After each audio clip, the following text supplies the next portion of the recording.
Assalamualaikum warahmatullahi wabarakatuh. Berjumpa lagi dengan saya. Gimana kabarnya teman-teman? Semoga teman-teman dalam kondisi yang sehat ya, semakin membaik dan terus membaik hingga menuju pulih ya. Amin ya robbal alamin. Oke teman-teman, untuk kesempatan kali ini saya mau bercerita saja ya teman-teman, karena sudah sering saya bahas masalah sensasi-sensasi ya. Tapi kali ini saya mau bercerita kejadian-kejadian yang menurut saya itu luar biasa sekali waktu dulu saya itu masih menghadapi gangguan asam lambung, GERD, dan anxiety yang masih parah-parahnya ya. Banyak sekali kejadian-kejadian yang sebenarnya itu biasa ya, tapi menjadi luar biasa pada saat itu. Pada saat saya itu waktu dulu itu masih parah-parahnya terkena gangguan asam lambung, GERD, dan anxiety ya teman-teman ya.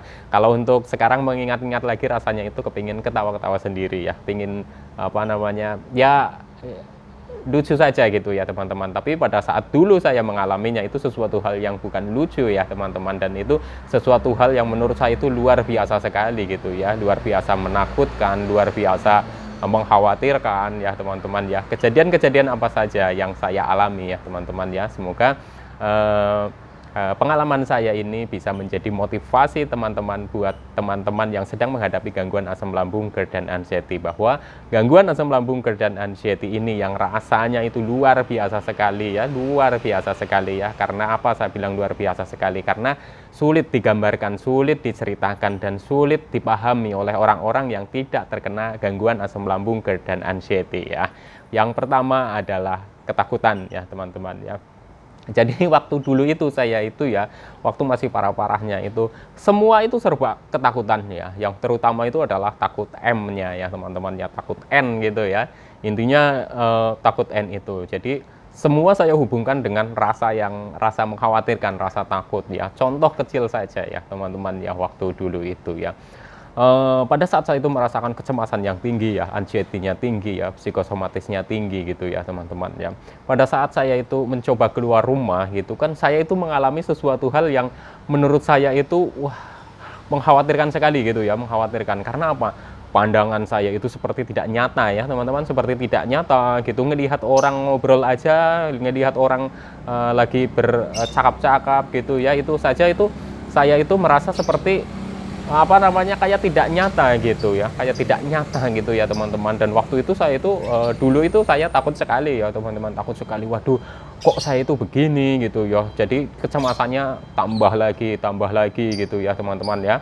Dan teman-teman nggak usah khawatir, nggak usah panik, nggak usah cemas. Saya dulu itu merasakan hal seperti itu, seperti hidup di dunia yang lain ya. Kita masih bisa melihat walaupun samar-samar, tapi seperti tidak nyata gitu ya. Itu saya dulu mengalaminya. Teman-teman nggak usah khawatir. Gangguan asam lambung, GERD, dan anxiety dengan sensasi-sensasi yang seperti itu ya, insya Allah itu bisa sembuh ya teman-teman ya, karena saya dulu juga mengalaminya ya teman-teman ya.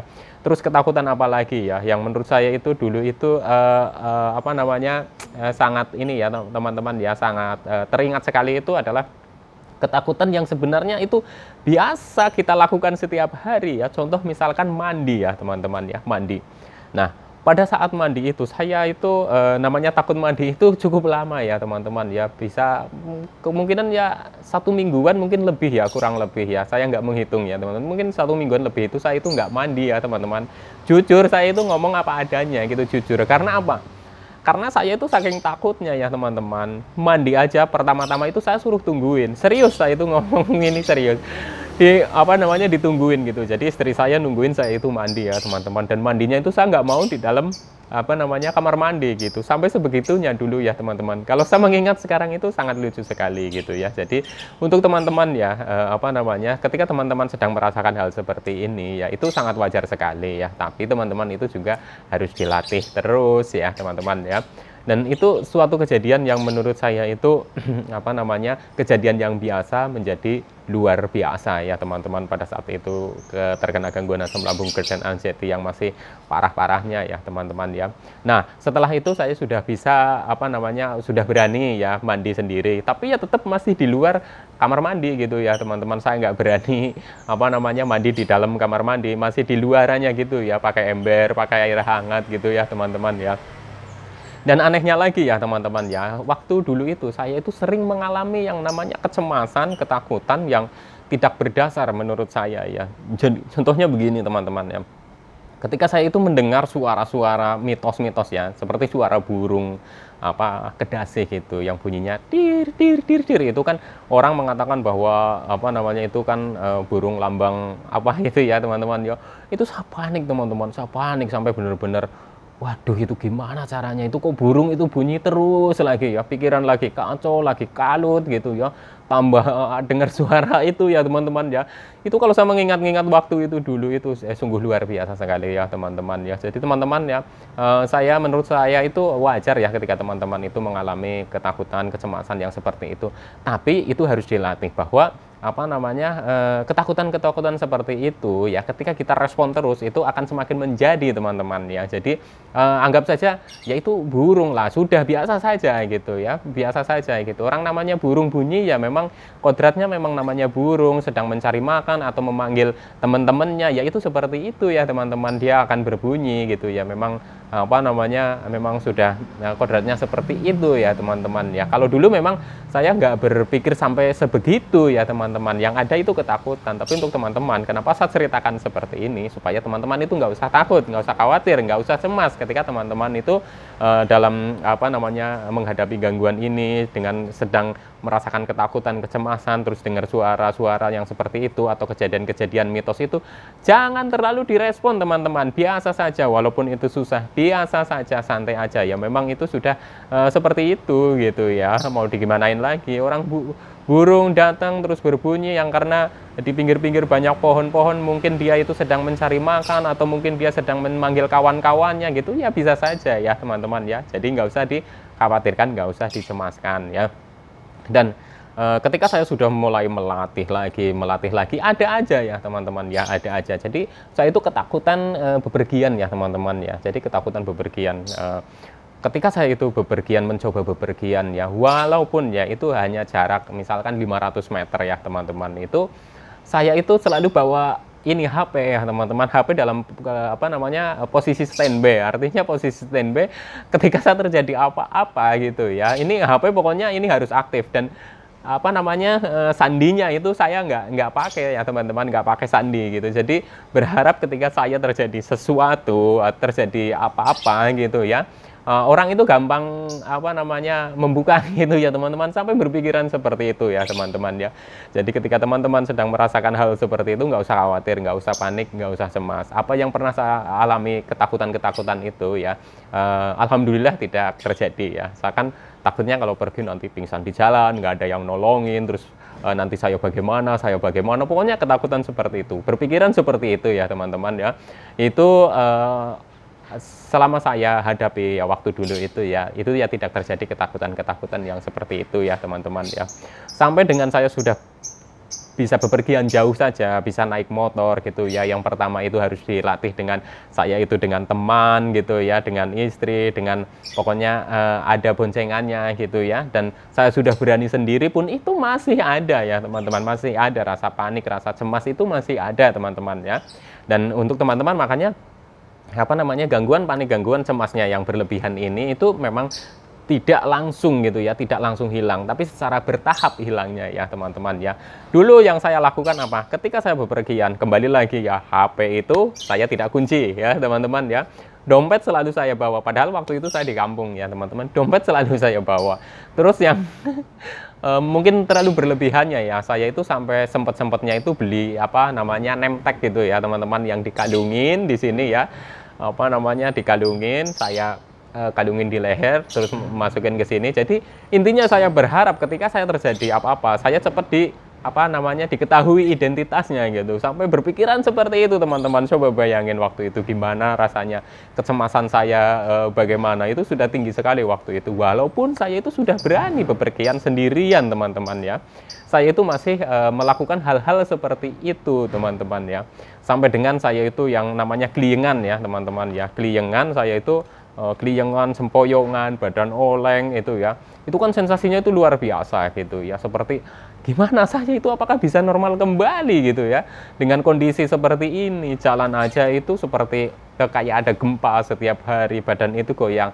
Tapi anehnya ya teman-teman, pada saat saya itu berkendara, saya itu membonceng motor atau saya naik mobil, itu tidak kerasa sama sekali ya teman-teman, yang namanya kliengan, sempoyongan, badan oleng itu tidak kerasa. Tapi ketika saya turun, ketika saya berdiri ya teman-teman, itu langsung kerasa ya teman-teman, langsung kakinya itu rasanya kaku ya, gemeter, kayak nggak ada tenaganya, terus lemes. Nah, itu saya itu mengalami ya teman-teman. Jadi untuk teman-teman yang sedang mengalami hal seperti ini ya teman-teman ya, teman-teman nggak usah khawatir, nggak usah panik, nggak usah cemas. Memang sensasinya itu seperti itu. Saya pun dulu merasakan hal seperti itu. Jadi pada saat saya itu berkendara ya teman-teman, berkendara. Contoh misalkan saya itu nganter ke pasar istri saya gitu ya. Waktu saya masih mengalami hal seperti itu ya teman-teman, saya sudah berani ke pasar, itu sudah berani. Tapi saya tidak turun dari motor, bahkan saya sampai titip pesan sama istri saya, sudah kamu masuk ke pasar dulu ya, saya mau ke sana dulu gitu. Sebenarnya saya itu untuk mengalihkan sensasi yang gemeter itu, kalau saya sampai turun dari motor, nanti saya itu apa namanya keliengan lagi, terus sempoyongan kayak mau pingsan dan sebagainya ya. Saya mempertahankan diri untuk berada di atas motor terus, dengan saya itu jalan ya teman-teman ya. Jalan naik motor ke sana, terus balik lagi ya naik motor. Yang penting saya tetap berada di atas motor teman-teman ya. Sampai dengan waktu itu pernah ada kejadian itu, istri saya sudah keluar di pasar gitu ya, keluar dari pasar, sudah nunggu ya di jalan ya. Tapi saya masih sibuk dengan ngalor ngidul itu naik motor gitu, karena pas saya ke situ belum ada, pas saya ke situ belum ada, pas ke situ belum ada. Ternyata istri saya itu nungguinnya itu di lain tempat gitu ya, lain dengan saya pas menurunkan tadi gitu. Jadi sampai dengan lama sekali gitu ya. Tapi istri saya tetap sabar nungguinnya ya teman-teman, karena sudah paham sekali ya, saya itu lama bukan karena apa, karena saya itu masih ada apa namanya sensasi yang seperti itu. Ketika berdiri itu saya itu nggak kuat gitu, sempoyongan, oleng gitu ya. Tapi tetap harus dilatih teman-teman, harus dilatih ya teman-teman ya. Karena apa? Memang pada saat kita itu berkendara, pada saat kita itu menaiki motor, walaupun jauh itu nggak kerasa, keliingan itu nggak kerasa ya teman-teman ya. Tapi pada saat kita berdiri atau jalan, itu mulai kerasa lagi ya teman-teman. Jadi banyak sekali kejadian-kejadian yang sebenarnya kalau saya ingat-ingat itu lucu ya. Sekarang saya bisa bilang lucu. Kalau dulu itu nggak lucu, karena gimana mau dibikin lucu, ketawa aja susah, senyum aja itu susah ya teman-teman ya. Tapi nanti teman-teman ya, ketika teman-teman sudah bisa melalui ini, melewati ini ya, insya Allah teman-teman itu akan mengingat kembali itu seperti, kok saya dulu sampai seperti itu gitu ya teman-teman ya.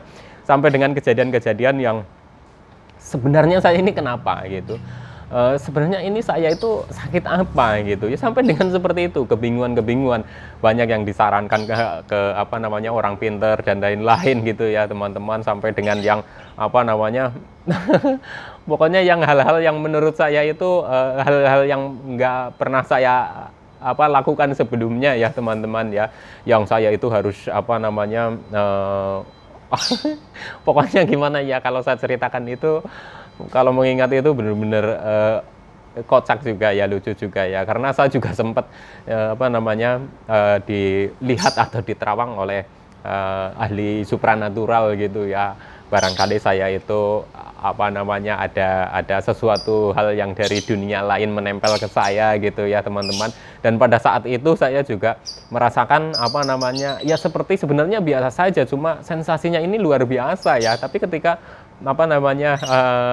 orang tersebut itu mencoba menerawang gitu ya teman-teman ya, menerawang itu sampai heran, nggak kenapa-napa kok gitu, nggak kenapa-kenapa kok gitu. Dan saya itu sampai bingung sendiri, ini saya harus bagaimana gitu ya. Sudah diterawang oleh orang yang ahli seperti itu ya teman-teman ya, tapi katanya nggak apa-apa, saya itu nggak kenapa-napa gitu, nggak apa-apa, ini nggak ada ketempelan ini, ketempelan itu nggak ada gitu. Nah itu saya semakin bingung ya teman-teman, semakin bingung. Jadi pada saat itu saya itu sempat yang namanya, saya itu harus gimana sebenarnya, saya itu harus bagaimana gitu. Tapi setelah itu saya itu paham dengan apa yang namanya itu gangguan asam lambung, GERD, anxiety, psikosomatis, dan saya mulai mempelajarinya ya teman-teman, memulai mempelajarinya, terus memulai saya itu apa namanya menjalaninya, yaitu yang namanya 3P konsisten, itu benar-benar konsisten ya. Walaupun saya dulu juga dibantu dengan obat medis ya, karena saya juga ada di medis apa namanya di apa namanya medisnya juga ada apa namanya ada gangguan juga gitu ya. Saya pakai juga obat medis ya untuk gangguan lambungnya gitu ya teman-teman ya. Dan itu juga saya lakukan ya, tapi tetap 3P itu yang menurut saya itu juga luar biasa sekali membantu ya dalam proses pemulihan hingga sembuh ya teman-teman ya.